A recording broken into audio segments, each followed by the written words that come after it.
May I be of assistance? 2,200 on board, and they all want messages delivered promptly. Even if it is 1912, and the Titanic, the most advanced means of sea conveyance ever devised, I still have only 2 hands. Out of the question. Company regulations forbid it. I cannot accept gifts. Mr. Haderlitz wishes to convey his appreciation for your recent match. He'd like you to have this ring, as a token of his friendship. He seemed to think that you'd know what to do with it. Confidentially, I thought the young gentleman quite brooding, even for a German. I believe Mr. Haderlitz is still at his swashbuckling, on the squash court. Perhaps you should visit him. Enter. See if you can help. It appears you have forgotten something. Have you checked your dresser? Or the bed for your personal belongings? Such items can be useful to you. May I be of assistance? The purser. His office is on C deck, just off the forward grand stairs. The elevator, or lift as we call it, has an attendant who can direct you to various sections of the ship.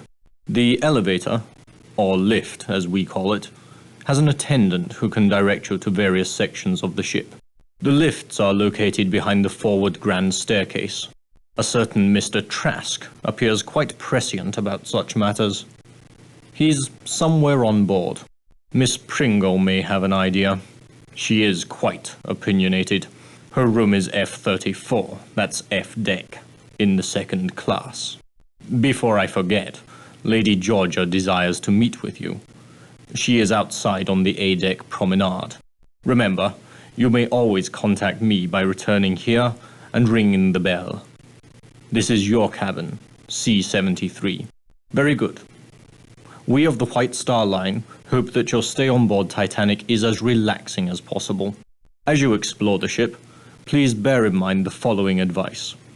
The mouse is your hands, the keys your feet.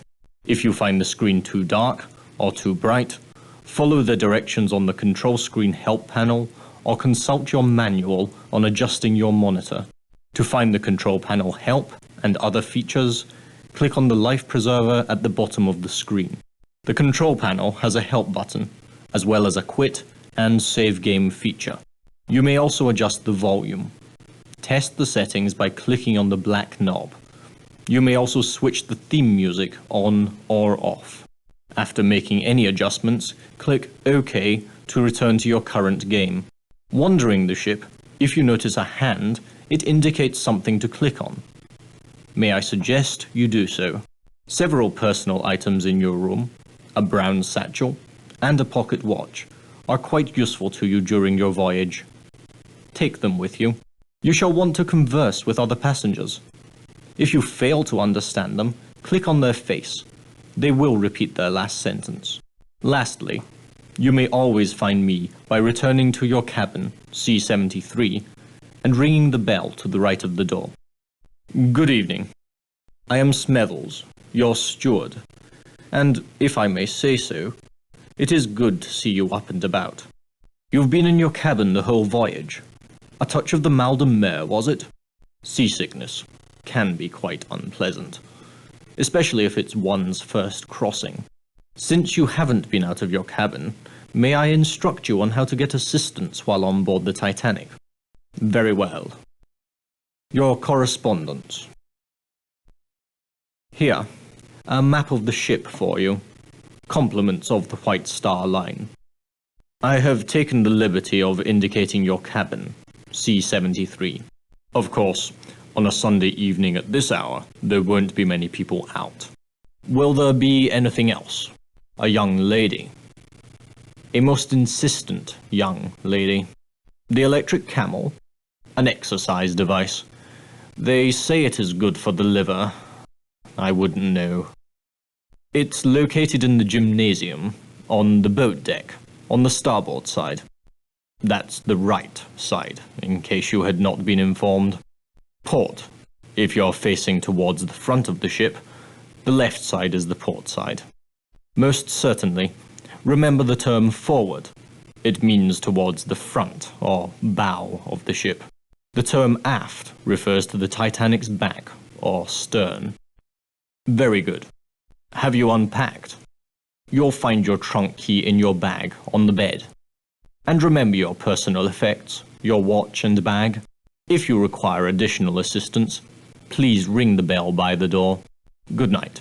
There you are. If I may say so, you do get about. Miss Pringle.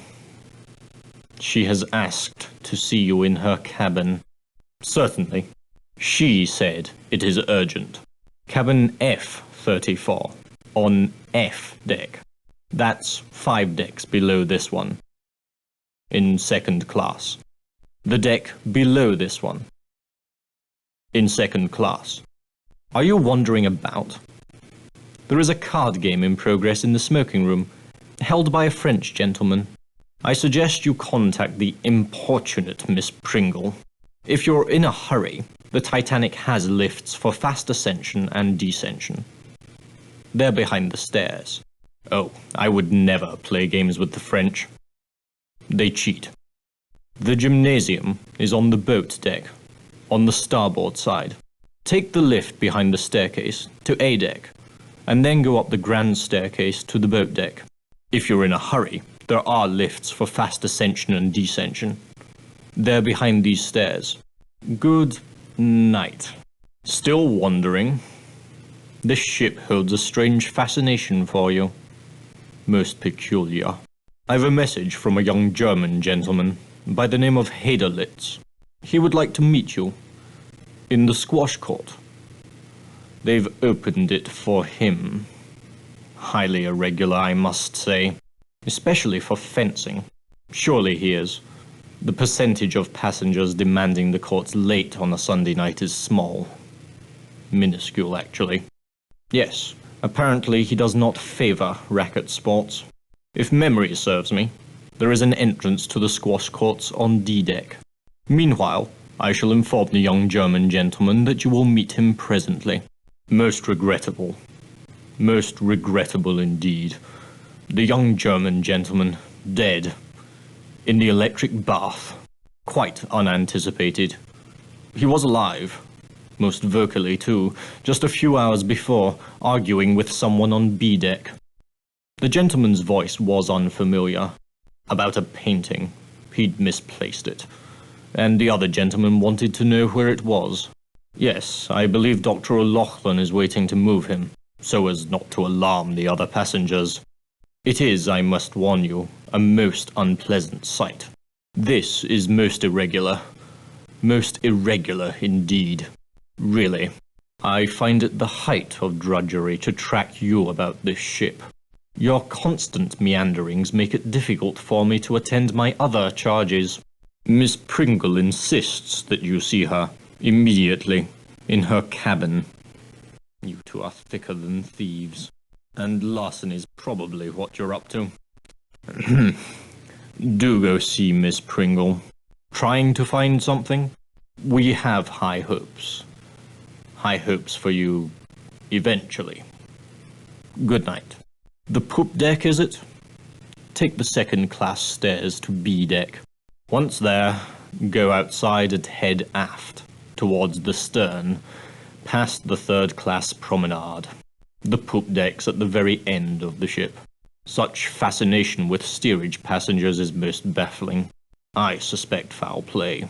2,200 on board, and they all want messages delivered promptly. Even if it is 1912, and the Titanic, the most advanced means of sea conveyance ever devised, I still have only 2 hands. Excuse me. Oh dear, that won't do at all. Perhaps you should be more careful. You've shut up. How unusual. Shall I summon the doctor? You are saying? Will that be all? I have my other charges to attend to. Do you require assistance? Are we experiencing a rare moment of reflection? Yes, no, right, wrong. Excuse me, Carlson. Good night, goodbye. Hello, thank you. Have you made preparations? I fear this incline is only growing more precipitous. Very good. If you won't be needing any further assistance, I believe the expression is, every man for himself. And you. May I say I have never served a more challenging passenger. Goodbye. Yes, the lounge is closed for the night. We'd open it again only in an emergency, which we are not experiencing at the moment. Good night. I was wondering when you'd arrive. Welcome aboard the Titanic. I am Smethells, your steward. I have a letter for you from Bruce Ismay, your host. You are now free to explore the ship at your convenience. Do you desire additional instructions? The line has instructed me to relay the following information. Like her twin sister, the Olympic, the Titanic was built at the shipyards of Harland and Wolff in Belfast, Ireland.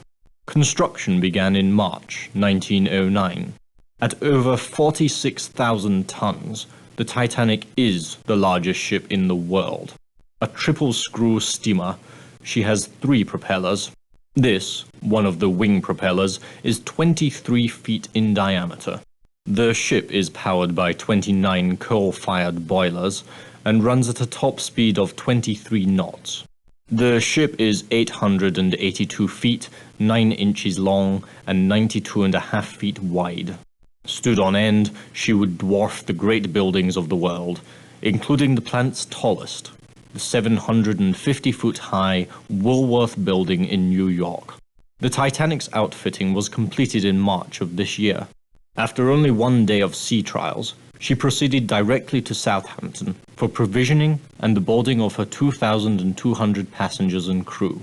The ship is under the command of Captain E.J. Smith, who has over 40 years of experience on the sea. Most recently, he commanded the Olympic on her maiden voyage. He is the White Star Line's most trusted officer, and you can be assured of your safety in his hands. We will arrive in New York no later than Thursday, April 18th, and possibly even earlier. The Titanic is your home until then. Please do not fail to avail yourself of the many luxuries and amusements she has to offer. At any time, you may click on the ship symbol below to view the passengers and crew who volunteered to serve as your personal tour guides. Click on their picture. You will go to their onboard location automatically, where they will relay news and information. I trust you'll find it fascinating. If you have an internet browser, new guides will be available periodically on Cyberflix's homepage on the World Wide Web. Our address: www.cyberflix.com. Remember, you must first quit the CD-ROM to download new guides. I am most certain you will find the internet to be the very latest in modern technology, just like the Titanic. Now, if you will excuse me, good night. The control panel has a help button as well as a quit feature. Remember, you cannot save your tour. After making any adjustments, click OK to return to your current scene.